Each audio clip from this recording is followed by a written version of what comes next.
There were 5 people singing on my porch at 2 in the morning on Christmas, and when I'd shut the lights off an hour before, I'd counted 4. I run a small place at the end of a county road in northern Wisconsin. Nearest neighbor is 1.25 miles. I say that so you understand nobody walks to my house. You drive, or you don't come. That night there were no cars in the yard. I checked twice, later, when checking still felt like it might help. I'm not a nervous man. 40 years farming does that to you, or it takes you out early one way or another. So when the singing started, I figured it for a dream at first, then for the wind, and then I woke up all the way and understood it was neither. Voices. Real ones. Carrying that silent night tune, slow, the way people sing it in church when they mean it, coming from the front of the house. I lay there a minute. It was 30 below with the wind. Anybody outside at that hour on Christmas Eve was either lost or in trouble, and out here lost and in trouble are the same word. So I got up, pulled on my chore coat over my long johns and went down. Through the door glass I could see them. 4 grown people and 1 smaller, a kid maybe, all bundled dark, standing in a loose half circle at the bottom of my porch steps. Snow, coming down light. They didn't have flashlights, they didn't have a car, and they were singing, all the verses, the ones nobody remembers past the first. I flipped the porch light, meant to, flipped the switch anyway. Nothing came on. Bulb, I figured. I opened the inside door and stood behind the storm door and said, "Loud, real friendly, folks. You all right out there? You need to come in and warm up." They stopped singing. All 5 at once, on the same beat, like a needle lifted off a record. Nobody answered me. They just looked up at the door. I couldn't make out faces. It's a dark yard, and they were standing below the light that wouldn't come on, and their heads were down inside their hoods and scarves. But I could feel them looking. You know when a deer's got its eyes on you across a field, before you ever pick it out of the brush? Same skin feeling, every one of them, on me. Then the small one said, in a little high voice, "Mister, can we come in? We're so cold." Now. I'd have let a stranger in that night. I've done it. Broke down travelers, a hunter turned around in the dark, once a whole family off the interstate when it drifted shut. You do that up here. It isn't kindness, it's arithmetic. Nobody freezes on my porch if I can help it. But I stood there with my hand on the door, and I did not open it, and I could not have told you why. My hand just wouldn't. Something about the way they'd all quit singing together. Something about 5 people walking 1.5 miles through 30 below dark with no light and no vehicle, and standing so still. My body knew a thing my head hadn't caught up to. I've learned to trust that. It's the same feeling that's kept me off bad ice. So instead of opening up, I said, "You all hang on, I'm going to call the county, get somebody out here with a warm truck. You don't want to be walking in this." And I reached over to the little table by the door where the phone sits. When I looked back up, the small one was standing at the top of the porch steps. I hadn't heard it climb. 4 steps, wood, iced over, they creak if the cat uses them. It had crossed all 4 without a sound, and it was inches from the door now, close, and it tipped its face up into the light from the kitchen behind me. I'm not going to describe it. I've tried, to myself, plenty of nights since, and every time I get close my mind slides off it like a boot off that ice. It was a child's size. It was not a child's face. The proportions were wrong in a way I don't have the words for. Wide, where a face goes narrow, and it was smiling, and the smile had too much room in it. And it said again in that same sweet little voice, without the mouth quite keeping up with the words, "Mister, please, we're so cold, let us in." Behind it the other 4 had come to the bottom of the steps, still not making a sound. Just closer than they'd been. I did the only thing that made sense to me. Which was, I stepped back and I shut the inside door in its face, and I threw the deadbolt. And I stood in my own hallway shaking like I hadn't since I was a boy. The singing started again. Right away.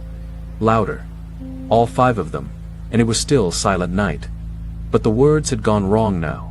The sounds were there but bent, like a tape played with a thumb dragging on it, and under it I could hear them at the door.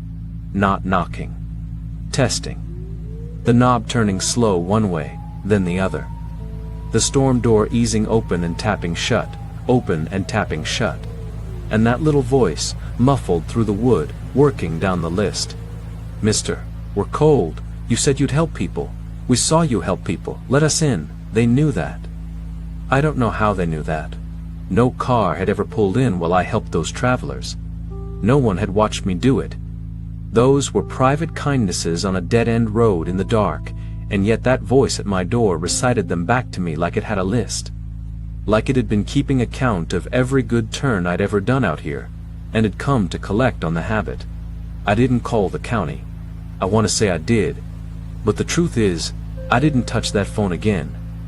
I sat down on the floor with my back against the door, and my dog, who was not a brave dog, pressed himself flat under the kitchen table, and would not come out, and would not stop that low sound in his chest all night. I sat there till the windows went gray. When it got light, the singing had stopped. I don't know when. I must have finally slept a little, because I came to with my neck bent wrong, and the birds going, and Christmas morning coming up clean and blue and cold over the fields like nothing had happened at all.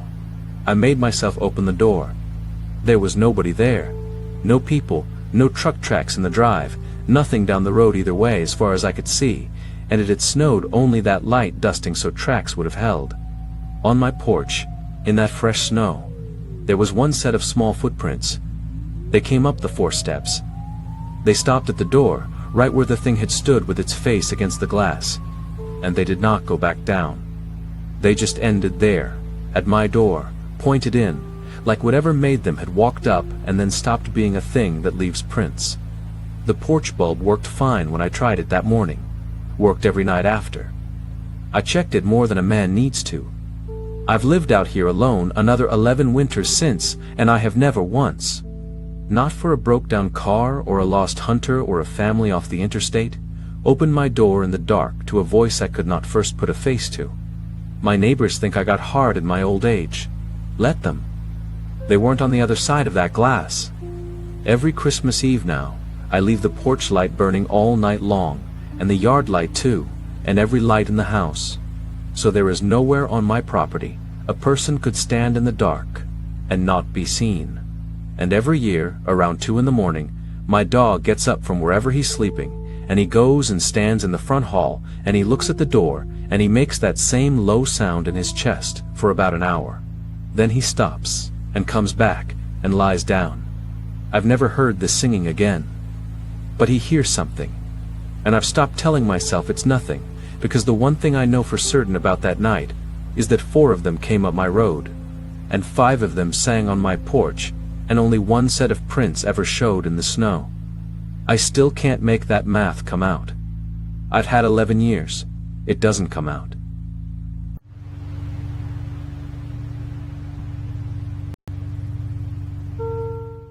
I have worked night shifts for 31 years, and in all that time, I filed exactly 1 incident report that I knew was untrue while my pen was still moving across it. I want to tell you about the Christmas that made me write it, because I've carried it a long time, and I am nearly done carrying things. I was a nurse on a geriatric ward in a county hospital, the old wing, the part they've since torn down. Long-term patients, most of them, the ones whose families had run out of room or road. On a ward like that, you learn the rhythm of dying, the way a sailor learns weather. You know when it's coming into the room before the machines do. And you learn something people outside don't like to hear, which is that the very old, the ones close to the edge, they start talking to the doorway, to the corner, to someone who isn't in the chart. We don't chart it either, most of us, unless it frightens them. Usually it doesn't frighten them. Usually it's the opposite. I've had a man who hadn't spoken a full sentence in a month sit up and have a warm, laughing conversation with an empty chair about a fishing trip, and lie back down easier than I'd seen him in weeks. I've had women call out a mother's name, a sister's name, a first husband's name, faces from 70 years gone, and go soft and young for a minute in the saying of it. You stop being unnerved by it after enough years. You start, if I'm honest, to find it a small mercy. Whatever's in that corner, it tends to come for the lonely ones, and it tends to come gentle. and I had never in 30 years seen it come for anyone the way it came that Christmas. That Christmas, the ward was quiet. We'd sent home everyone who could be sent home, so we were down to 9 patients and 3 of us on nights, and we'd strung a little tinsel over the nurse's station, and somebody's daughter had baked. And by 2 in the morning, it was just me and the hum of the place, and the snow coming sideways past the black windows. In bed 4 we had a woman named Edith, 91, sharp as a tack still, a retired school teacher who corrected my grammar, and I let her because she was right. Edith had no one. Husband gone decades, no children, the last of her friends buried years before. She never once complained about it. She told me she'd made her peace with quiet a long time ago, and quiet had been good company. I liked her more than I'm supposed to like any one patient. Around 2:30 her call light went on. I went in expecting to help her to the bathroom, and instead I found her sitting up against her pillows in the dark, wide awake, with her hands folded on the blanket, and the most extraordinary look on her face. Not frightened. Lit, like a girl at a window. She said, "Maureen, my son is here. He's come for Christmas after all." Now, Edith did not have a son. I knew her chart the way you know a song you've sung 100 times. No children, it said.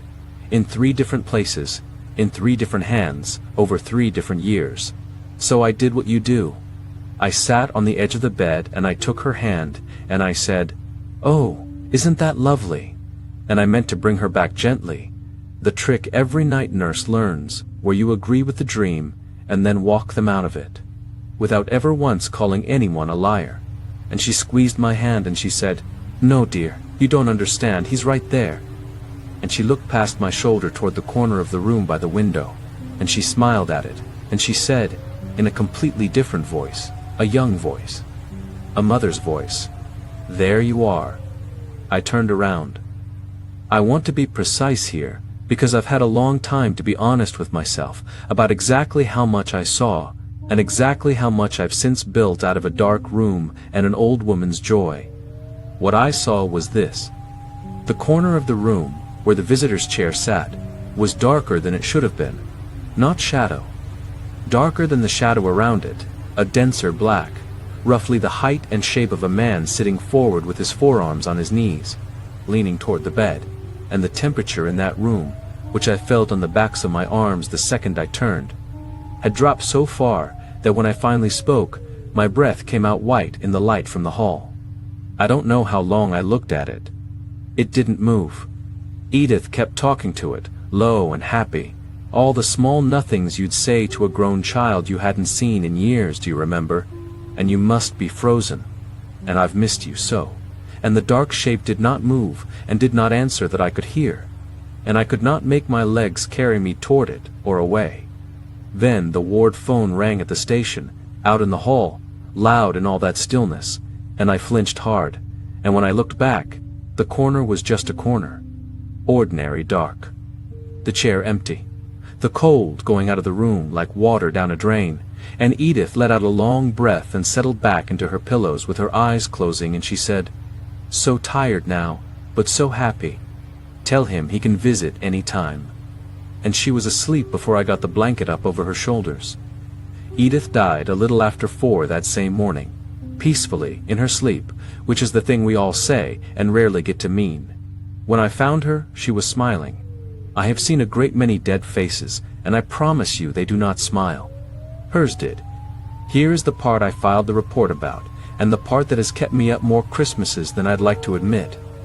When the morning came, and the day staff arrived, and the small machinery of a death got underway, I pulled Edith's full file to close it out, the whole thick historical chart going back to her admission years before, and folded into the back of it, in the section for family contacts, was a piece of paper I had never seen in all the times I'd read that chart. An old form, yellowed, filled out in fountain pen in her own careful schoolteacher's hand, from decades earlier. And it listed, under next of kin, a son, a name, a boy, and beside his name, a date of death. He had died at 7 years old, long before she ever came to us. Scarlet fever, one Christmas, in the year the date gave. The chart said, In 3 places, in 3 hands, no children. Because to the hospital, a child she'd buried 60 years before wasn't a next of kin to call. He was a grief she'd folded up and filed at the back, and never mentioned to a soul, not to me, not in all our talks, not once. I wrote in my report that patient in bed 4 expired at approximately 04:110. Peaceful, no acute distress, no unusual events on shift. That last part was the lie. And I knew it while I wrote it. And I wrote it anyway, because what was I going to put? That the unusual event was that after 60 years he came for Christmas after all, and he sat in the dark in the corner and waited, and he took her home. I am not a woman who needs the world to be more than it is. I've watched too much of it end to have illusions, but I've thought about that cold in the corner every Christmas for 20 years now, and about her face. And I have come around to a thing I'd never have said as a young nurse. I don't think what I saw was there for me. I don't think it was there to be understood. It came for her, and it was patient, and it was, in its own way, that froze the room, kind. I'm retired now. I light a candle every Christmas Eve, one, in the window, not for any reason I could defend to you. It's for a boy I never met, and an old woman who taught me grammar and told me quiet was good company. Right up until the night, something came out of the quiet, and sat with her while she waited to stop being alone. If your very old ones start talking to the corner of the room this Christmas, don't hush them. Don't bring them back. Sit down and take their hand, and let them have it. Somebody has come a long way in the cold to see them, and I would not, for anything in this world, be the one who told them to send him home.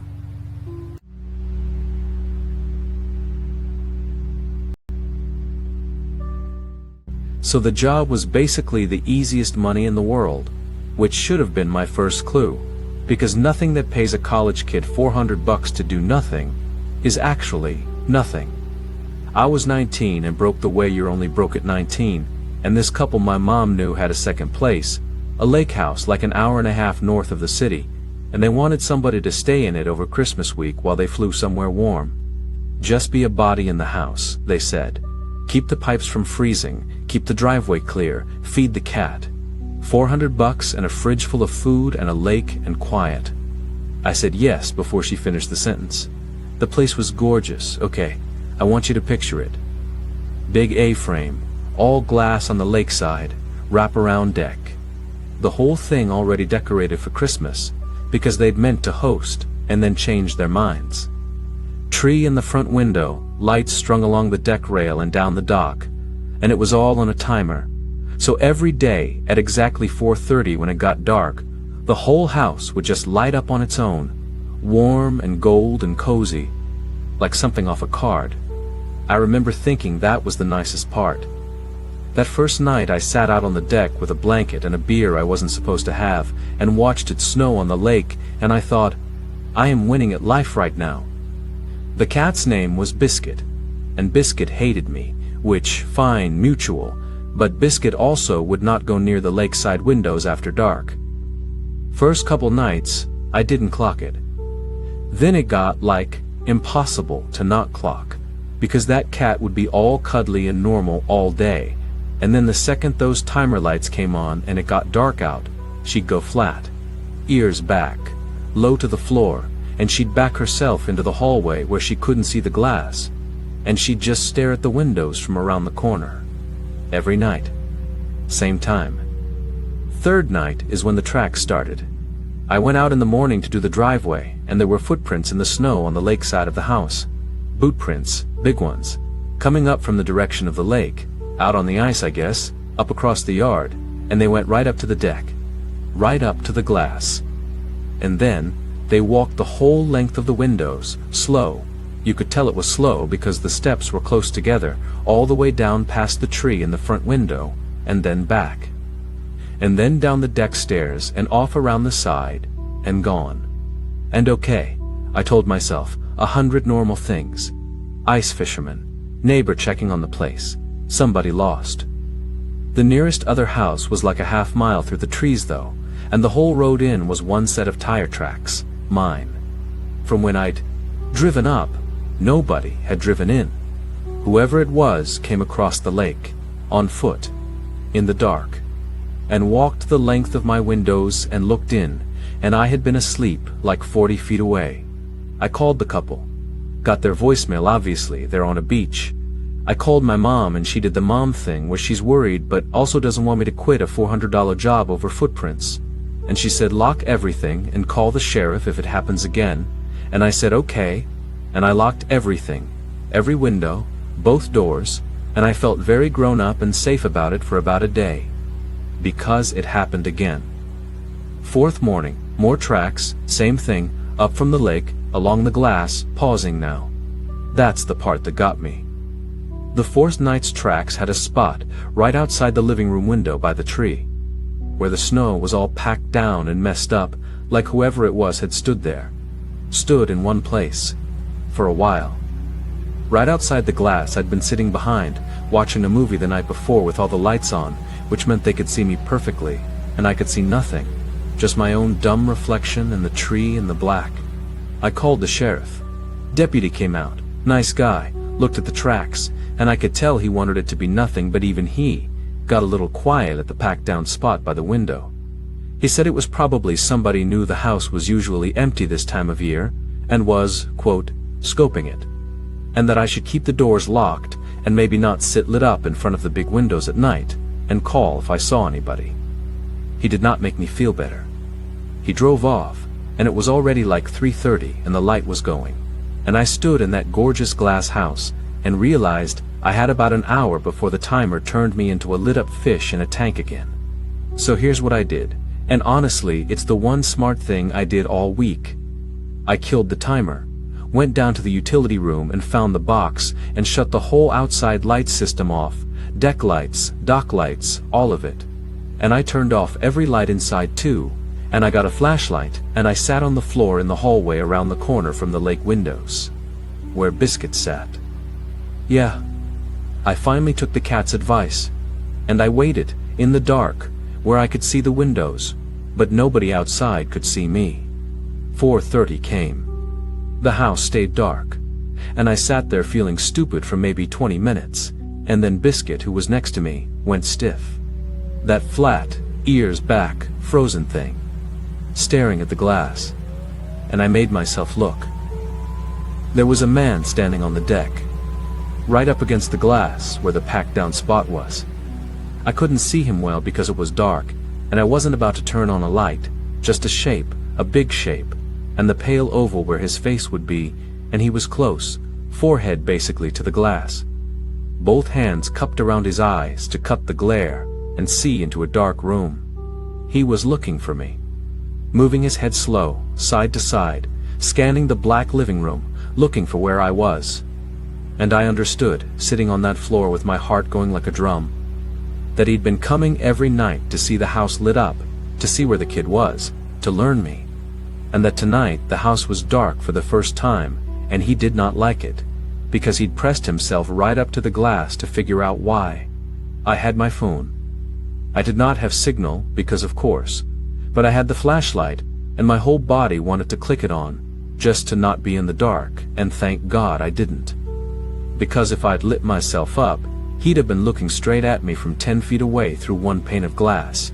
I don't know how long he stood there. Long. Long enough that my legs went numb, and then he stopped moving his head. He went still.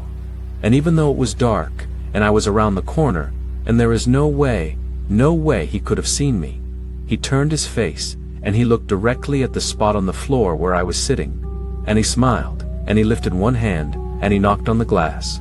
Twice. Soft, friendly, like he'd found me, like we were playing and I'd lost. And then a voice, muffled through the window, cheerful, said my name, not hello, not anybody home, my name. The name only the couple, and my mom knew I'd be up here under.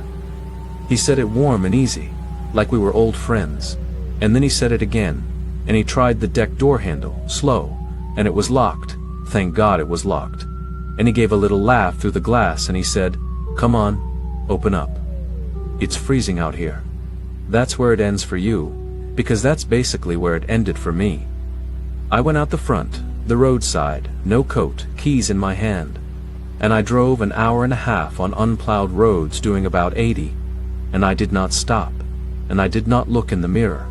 And I left Biscuit, and I have never once felt bad about leaving Biscuit. They never found him. The couple came home to a locked, empty house and a cat that was fine and a very messed up patch of snow outside their living room window. And everybody was very reasonable about it. And nobody ever explained how a man none of us knew, out on a frozen lake in the dark, knew my name.